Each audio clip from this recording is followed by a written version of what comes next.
A lifelong dream of becoming a sports analyst was deferred by a tragedy in my life.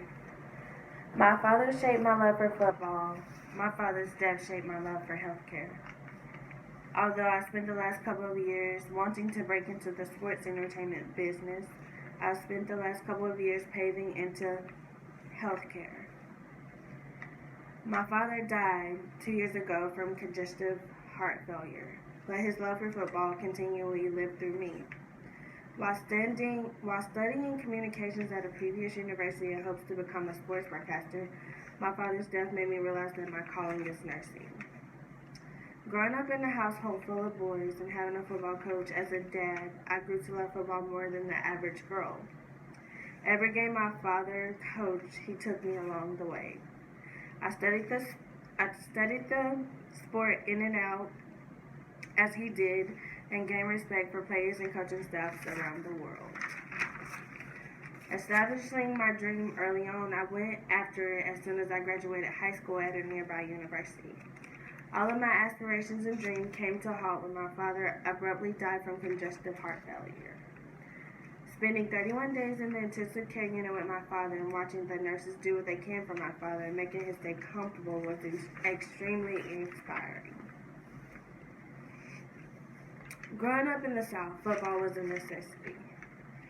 It confirmed that when my dad took a coach as a football coach at the nearest high school. Mom owned a bakery and worked late hours, so Dad took me to all of his games, which led to my love for football grow tremendously. I studied my father's playbook and recent playbooks of previous team and gained a lot of knowledge of the sport.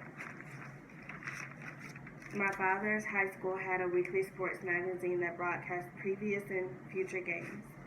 I met head student reporter Melissa Mendeleev, and she was so good at this that she made a fan out of me.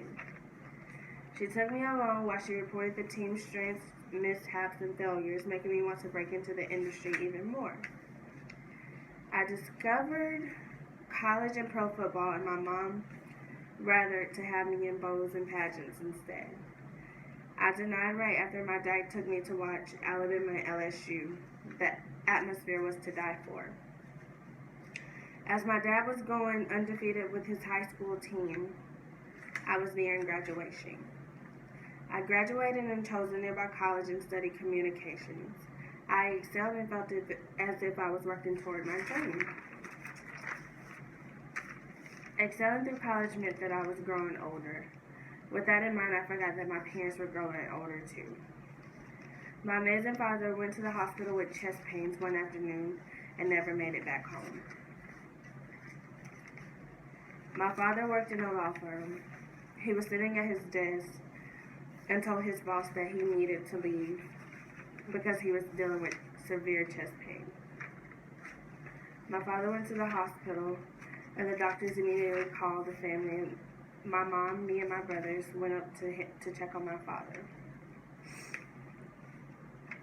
My father was diagnosed with 75% blockage in his heart. He knew that his dreams of becoming a pro football coach was now denied. My dad stayed in the intensive care unit for 31 days, where my dad later passed. I went into a deep depression, and I stopped going to my college courses. I ended up flunking out of college, having to come home and start over. I remember back to where the nurses made my dad stay as comfortable as possible, and then gave me some inspiring words.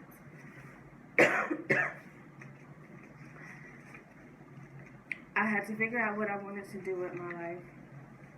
I ended up going to Herzing University and applying for a nursing program. The program